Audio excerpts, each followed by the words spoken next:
warahmatullahi wabarakatuh. Hi everyone, welcome back to my third video. Today, class is about the history of fashion.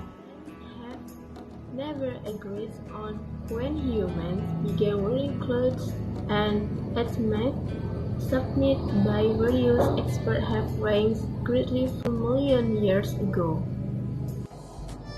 More recently, studies involving the evolution of body lines have pointed to a more recent development implying the use of clothes around 170 years ago, with others indicating as little as 40.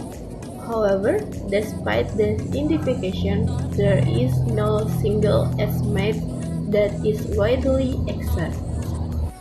According to archaeologists and anthropologists, the earliest clothing likely consisted of fur, leather, leaf, or grass that were draped, wrapped, or tied around the body. Knowledge of such clothing remains inferential, since clothing materials deteriorate quickly compared to stone, bone, shell, and material artifacts.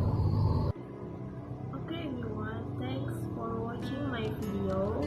Don't forget to like and comment my video. See you next time.